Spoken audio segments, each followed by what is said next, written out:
Sunlen and Sunlen, President Trump gave something of a shout out to one of the candidates today, noting that Congressman Keith Ellison of Minnesota long ago predicted that there might be a Trump White House. He did. Keith Ellison said early on in the primary that Democrats should be taking Trump much more seriously. And now Ellison, as one of the frontrunners of this race, could have to follow his own advice if he does go on to take the helm at the DNC.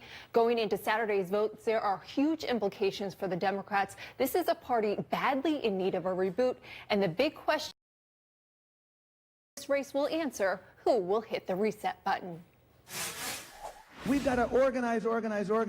Democrats are a party in search of direction and a new leader to help guide them. We got a fight ahead of us. We got to come together, and we will. Enter these 8 candidates battling it out to be the next chair of the Democratic National Committee. We need a DNC chairman who can inspire, who can make sure we talk to the entire big tent of our party, who can bring us together, who can invest in all of you. The outcome could offer a huge signal on where the Democratic Party goes from here. We win elections, and that is how we get the majority back.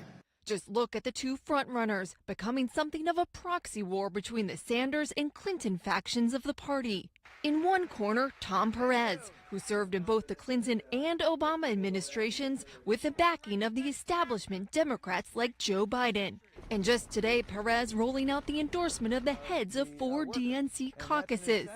In the other corner, Keith Ellison, representing the more progressive wing of the party, backed by Senator Bernie Sanders. I think it's time to take a reassessment of the purpose of where the Democratic Party is and where it wants to go. And I think essentially what we need to do right now is to become a grassroots party, which is what Keith Ellison believes. Ellison's past ties to the Nation of Islam and his defense of its anti-Semitic leader, Louis Farrakhan, are resurfacing as he campaigns, though he publicly renounced them in 2006.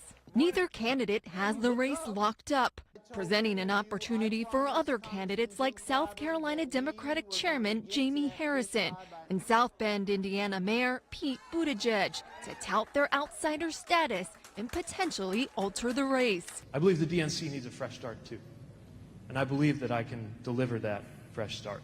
Buttigieg picking up the endorsement of former DNC Chair Howard Dean today. He's the outside the Beltway candidate. This party is in trouble. The Democratic Party is in trouble. They've been relegated to minority status in the Trump era, still reeling after suffering a big loss in November and their majorities in the House and Senate before that. It's a contest of ideas as to which direction to take the party. After every single loss, when the political party that loses, they go and they do a retrospective. What happened? Where did we make a mistake? What did we do wrong? The new leader of the DNC will be in charge of helping define the course correction. Our party's got some issues, and let us not for one moment shrink from the knowledge that there is no majority for Trumpism in America. As the party looks to make gains in 2018, You need a turnaround artist. and retake the White House in 2020.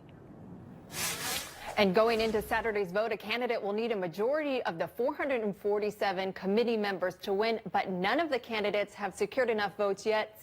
Aides to several candidates, though, tell us that they think Tom Perez has a very narrow lead over Keith Ellison. So what will very likely happen, Jake, is this will go into several rounds of voting on Saturday before they ultimately settle on a winner. All right, Sunlen Safadi, thank you so much. And a reminder, do not miss it this evening, the battle over who will lead the Democratic Party in the era of Trump.